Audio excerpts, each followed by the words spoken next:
Ladies and gentlemen, what if everything you've been chasing, success, fulfillment, love, freedom, isn't out there in the world, but locked inside your mindset? What if your entire life is being shaped not by your environment, not by your background, but by the beliefs you carry quietly inside your head? Here's the cold truth. Your circumstances are just a mirror. They reflect what you believe is possible.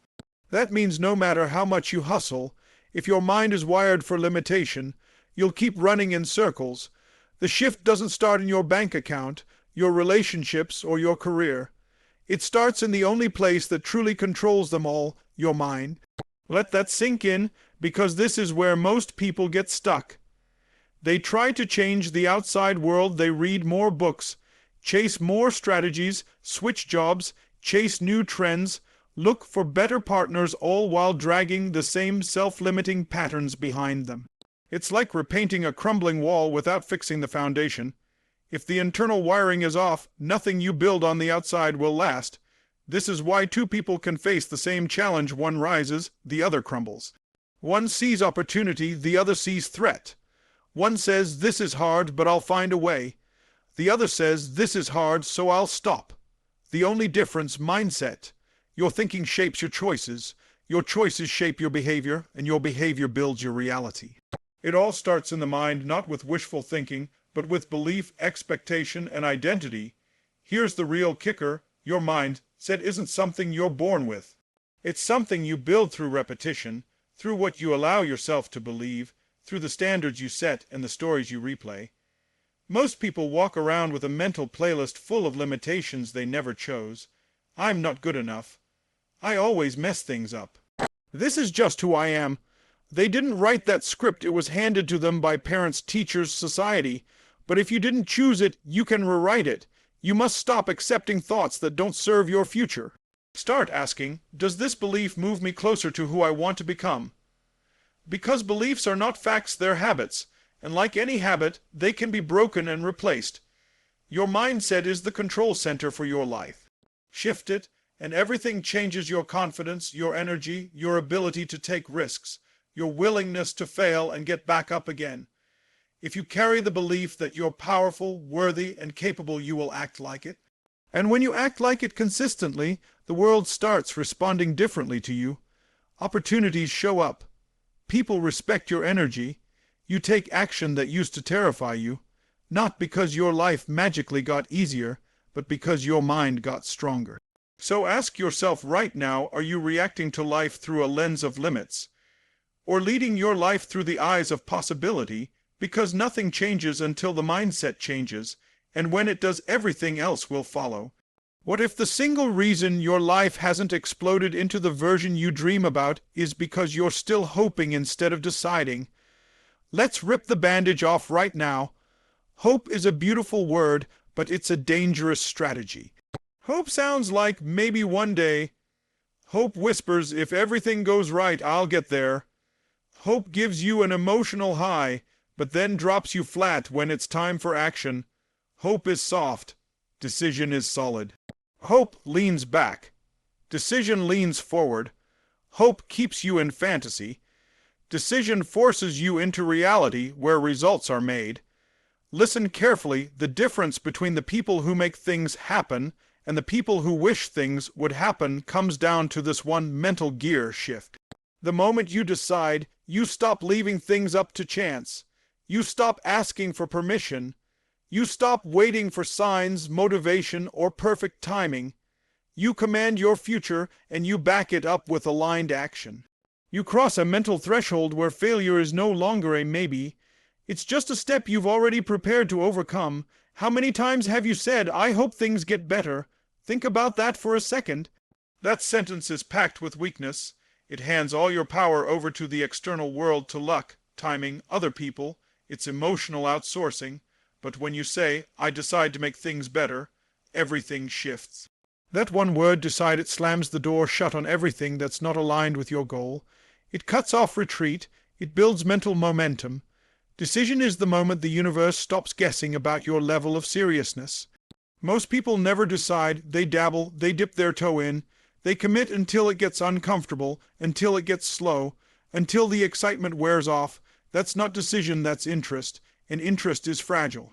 It evaporates under pressure, but real decision is made in blood.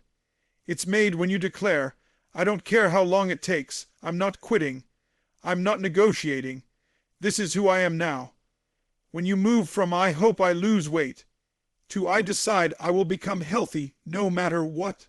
Your body listens, your habits shift, you eat with purpose, you train with intention, you sleep like it matters.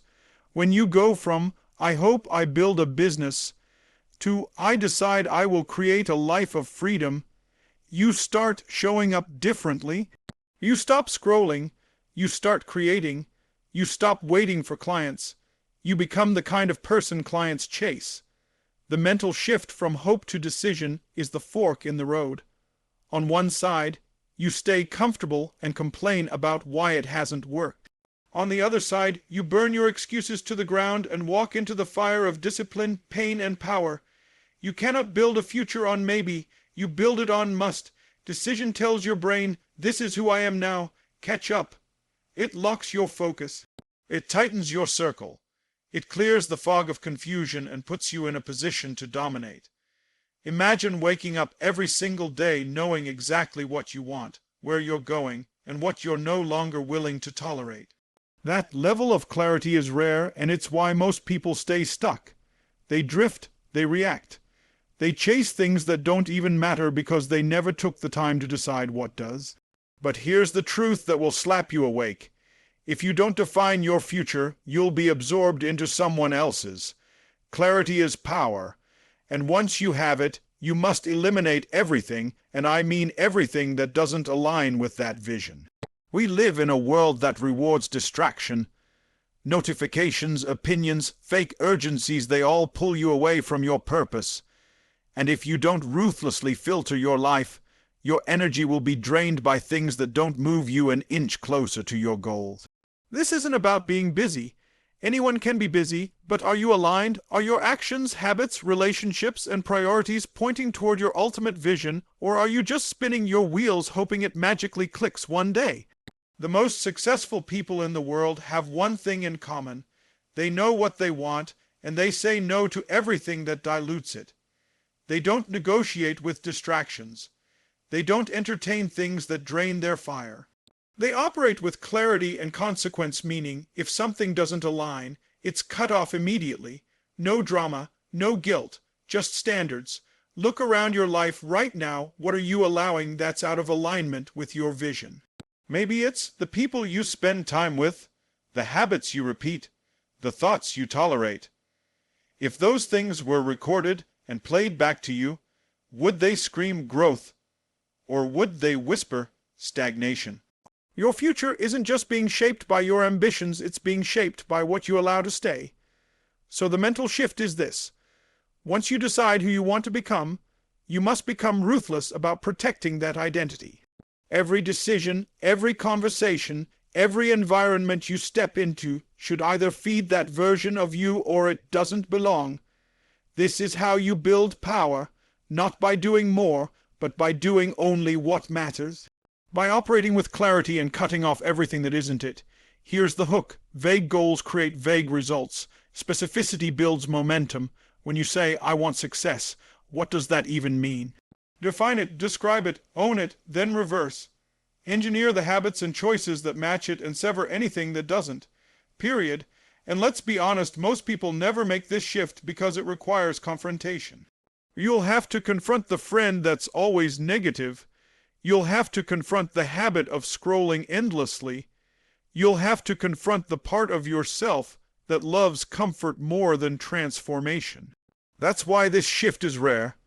But if you want uncommon results, you need uncommon discipline.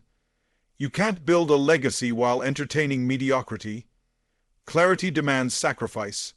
It demands focus. And it demands that you protect your vision like your life depends on it, because it does. What if your life was being dictated not by your dreams, but by the level of commitment your mind believes you have? Because here's a truth most people ignore. Your brain isn't moved by what you say you want, it's moved by what you insist on. It's moved by certainty, by unshakable commitment, by decisions backed with action. Your desires are nice. They sound good. They make for inspirational quotes. But your brain doesn't act on what you kinda hope for. It acts on what you've decided is non-negotiable.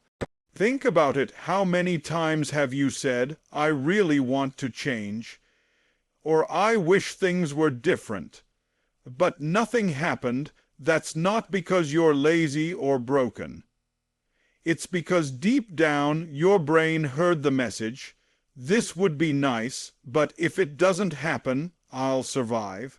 And so it protected you. It let you off the hook. It gave you a way out because your energy follows your true level of necessity, not your surface level wants. Here's the hook. Your nervous system is a servant to your standards. It doesn't rise to your goals. It defaults to what you're committed to no matter what. Your life right now, every result you have or don't have, is a reflection of what your mind believes you're truly committed to. You say you want financial freedom, but your habits scream comfort and avoidance. You say you want deep connection, but your walls stay up. You say you want growth, but you resist every challenge. Why? Because the brain knows what's real, not what's aspirational, and it only gets activated when it believes your words are backed with fire. Commitment is a whole different language. It says, "I will find a way," or "I will make one." It says, "This isn't a preference, this is who I am now." When you operate from that space, the brain starts recalibrating everything. Your focus sharpens, your attention narrows, your energy shifts. Suddenly you're waking up with purpose, saying no to distractions, and showing up even when it's hard. Not because you're always motivated, but because you've hardwired the identity of someone who doesn't back down. If you keep operating from a place of want, you'll always leave room for negotiation. But when you make the shift to must, everything tightens. You stop entertaining thoughts of quitting. You stop giving airtime to doubt. You no longer need to feel like it, because your behavior is no longer driven by emotion. It's driven by identity.